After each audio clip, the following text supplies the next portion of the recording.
What's going on, world? It's your boy KUYA P. This is Nerds Rule the World, and as you clicked on the thumbnail, I got my man Jordan Clark from AHOY Comics Ancestral Recall tapping in to talk all about this great book.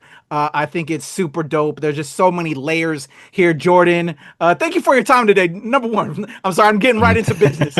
Thank you, man. I appreciate you. How are you Yeah, doing today, man? absolutely. I'm doing good, man. How about you? I'm wonderful. Just good times right now. After, especially after a good read. I read Yeah. this earlier today as I got up.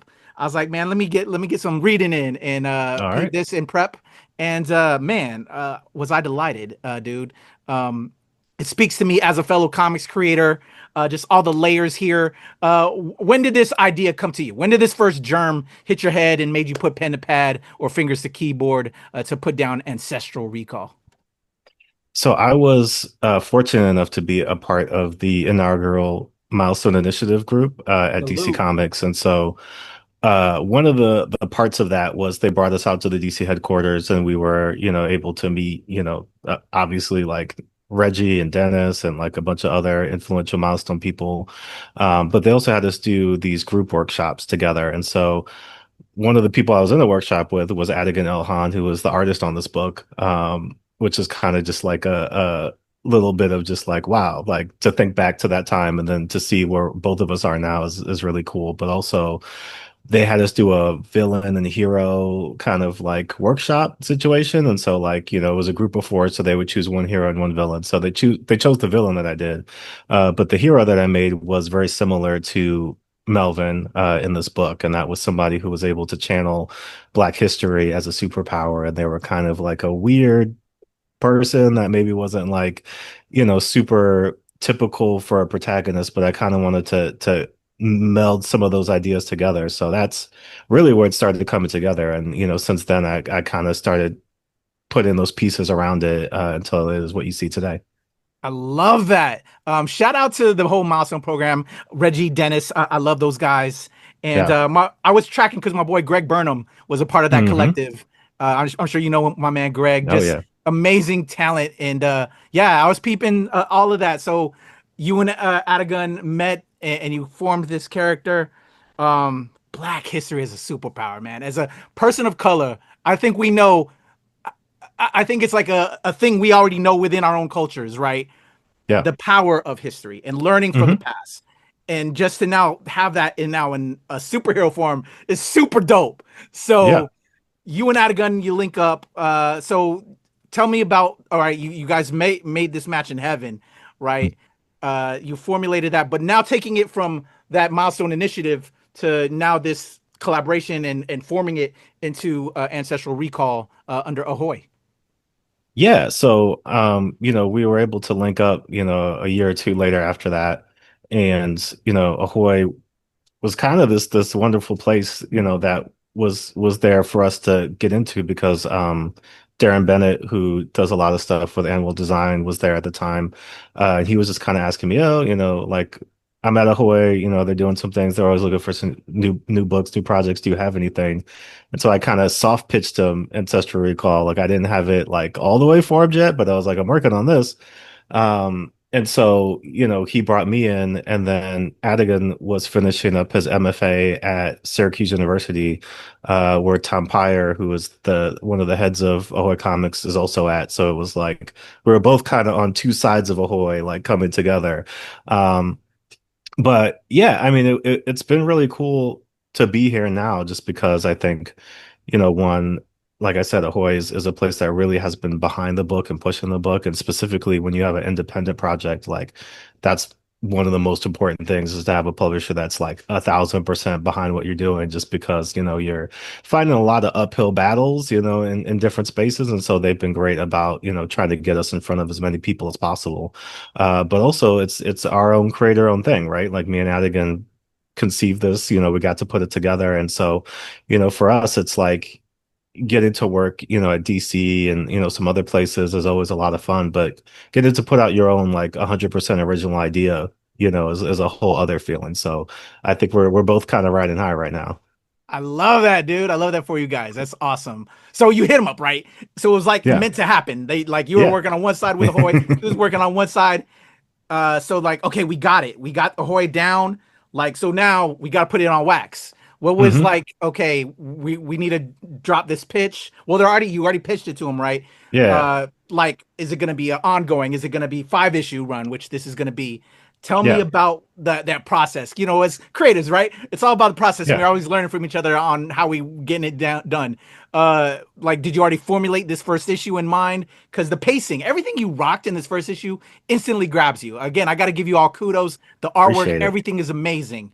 Can you tell me about, what has been done? Are we fully written the first 5 issues? Where are we at, and what was that process like?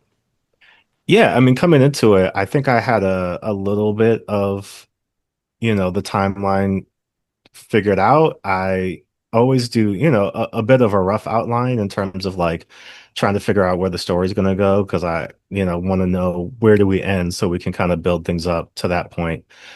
But I also leave enough room, for discovery just in terms of, the writing process. Sometimes, maybe what you had in mind initially isn't necessarily, where you're going to end up, when you finish the thing.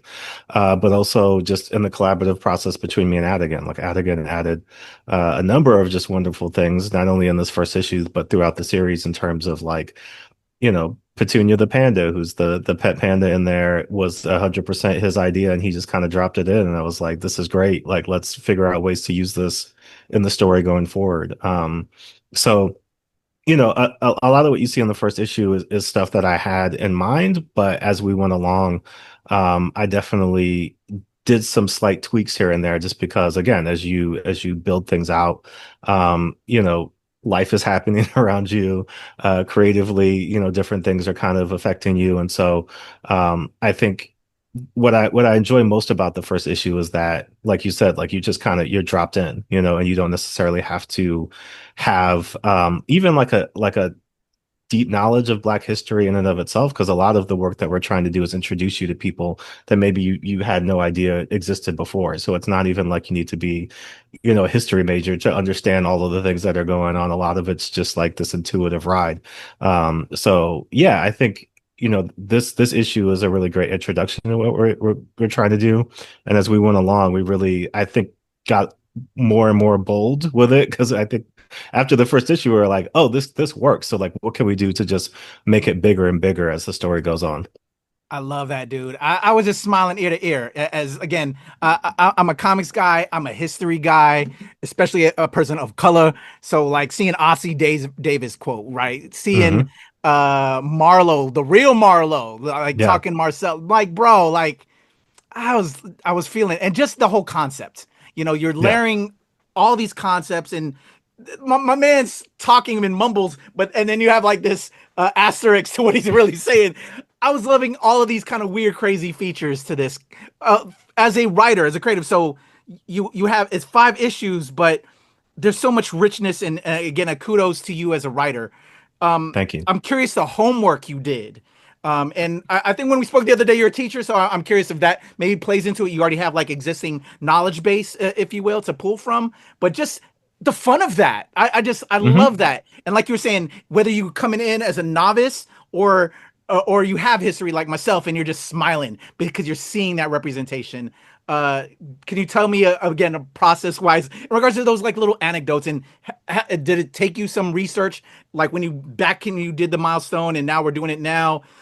Just what that was like to like feature certain characters of, well, not characters, but real life, heroes into this. Yeah, yeah. That was one of my favorite parts just about the writing process, because I was really looking to see. There's some people that you'll see that are like, oh, I know who that is, and there's other people who it's like, I've never heard of that person before. And I think for me, I really wanted to have this dual relationship between, Melvin's ability, which is being able to recall, skills, knowledge, information from these historical figures, and the practical use, in the moment. So, in the first issue, he's recalling, Samuel Marlowe, because he needs to do some detective work, and he's recalling, John Michel Louis, who was or John Louis Michel, who was a maybe the greatest sword fighter of the 19th century, like, by all accounts. And so, he's doing these things, but as he goes along, you'll see not only does his power grow, but just his connection to these figures grows as well, because I think we really wanted it to make it feel like a familiar thing, like he knows them, but they also know him, and there's this connection through time between them. And so, I was really interested in trying to find historical figures that were really interesting in just their life story and what they did, but also being able to show a little bit of what their life's work was, or their journey was, or their skills and abilities were, and having that play out in a practical way on the page. So that was maybe, yeah, my favorite part of just the whole writing process was like, okay, Melvin needs to do X, who can we find that could fit into that? And then doing that research. Sometimes research can kind of be like, a fun procrastination, when you're writing, you're just like, yeah, let me go down this rabbit hole for like a couple of hours. And, but it was really fascinating. And I hope that the after effect of that is that people do look up all of these figures and, do some research on them for themselves, because I think there's really a lot to gain from just knowing who these people are and what their stories are. Definitely. That's what I love about this book and why I'm going to highly recommend it to everybody I know, brother. Appreciate Because it. it's just, I love that. I love that's what I think is the power and the beauty of comic books. Hmm. Is when you can do things like that and it provokes you to go outside of that to like learn more. And this book does that in so many special ways. And I need more, brother. Like I was like, look, this is only 5 issues.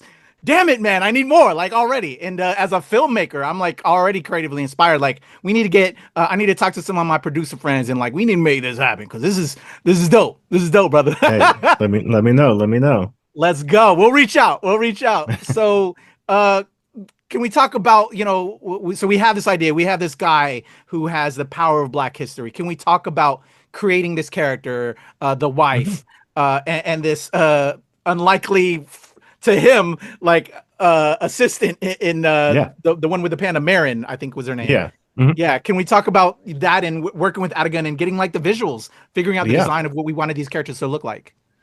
Absolutely. I think, one of the things that I really wanted to do was to have characters that, fit into, yes, a kind of a slightly grounded world because it is taking place in the world, of actual history, but also could fit into kind of a more, fantasy science fiction world as well. And so, part of that grounding was basing Melvin and June off of Thelonious Monk and his wife, Nellie Monk, because, they were artists, but also Thelonious Monk famously not the most, public person, didn't really like being around people, loved playing music, loved doing his art, not really the most social person. And so, his wife Nellie was the one that was often helping him get through the airport, helping him, get his check after the show, helping him, set up gigs and, making his clothes and all these other things. And so, June is kind of in a similar space where she is very much, the public facing element of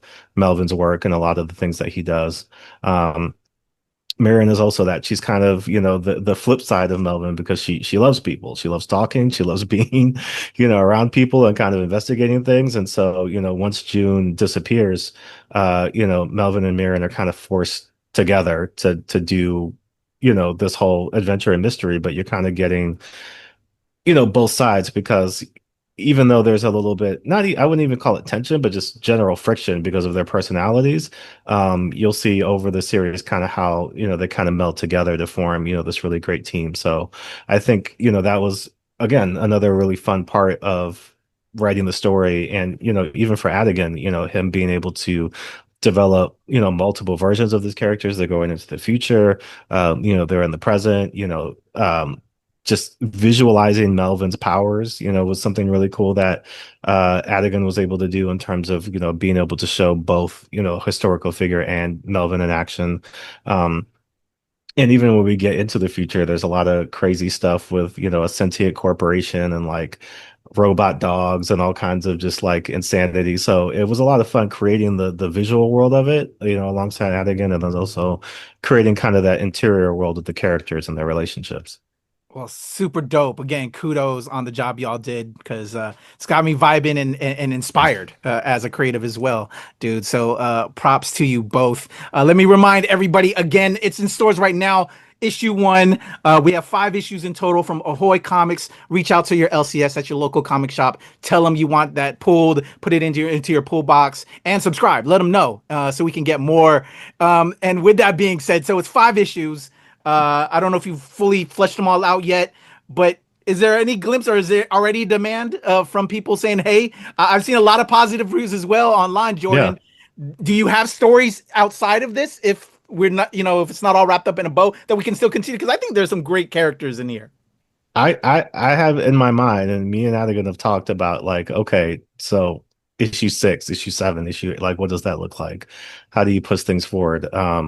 So we definitely have some things in mind because that was another, difficult part of writing the story was I did the research and found all of these wonderful figures, but like not all of them fit into this particular story. And so part of me was like, man, if there is a way that I could include this person, that person, this person, that person. So we definitely have some things, rough drafts planned out in terms of like if the demand is there, people are into it, we've got at least another 5, if not more, in terms of an additional story to tell on top of this one. Well, I'm gonna tell you, I'm a fan now. The fans want to see it. I want to see it.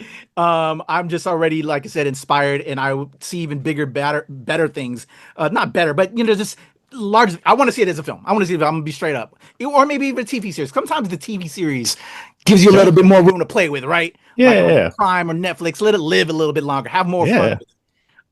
Super dope, brother. I appreciate you giving me some of your time to just give you your flowers on such a great and inspiring book. Appreciate it. Yeah, definitely. Before I let you go, man, is there anything else you got going on? Are you doing Baltimore Comic Con? I see you're a Maryland cat or was a Maryland cat. I'm in the DC area myself. Oh, so, dope. Okay. Like we got to link up. We got to link up. Let me know. Yeah. I'll be at New York Comic Con. I'll be at Baltimore Comic Con. I'll be at SPX coming up this year. And then I'll see you there. Thinking about some things in the future. So yeah, if you're at any of those shows, look out for me. I'll be there. All right, hey, we're gonna link up. I'll be at SPX in Baltimore and working on New York right now. So all right. Looking forward to chatting with you in person. So if we can do another interview then at SPX or Baltimore. Yeah, absolutely. Let's go. Jordan, thank you for your time. Salute on this dope project, man. Again, inspired. I think that's the best compliment I can give, man, as a fellow creative of one's work, man. And you killed it. So bravo to you, sir. It's great. It's for the culture. All the things. It just stamp in. It's making all those check marks with me, brother. So thank you so much for your time, everybody. That is the amazing Jordan Clark, writer, comics creator behind Ancestral Recall, available from AHOY Comics right now. Go check it out. I'm KUYA P. Nerds Rule the World.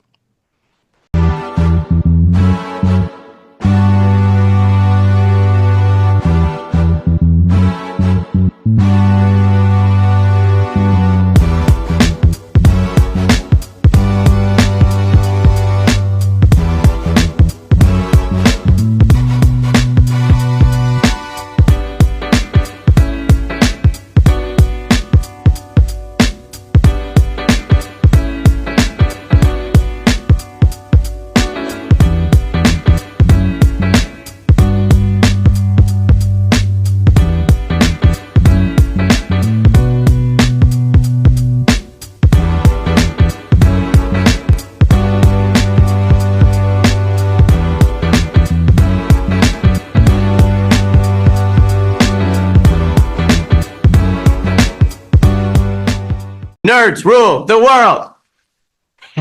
Pleasure chatting with you. Love to all my nerds who rule the world.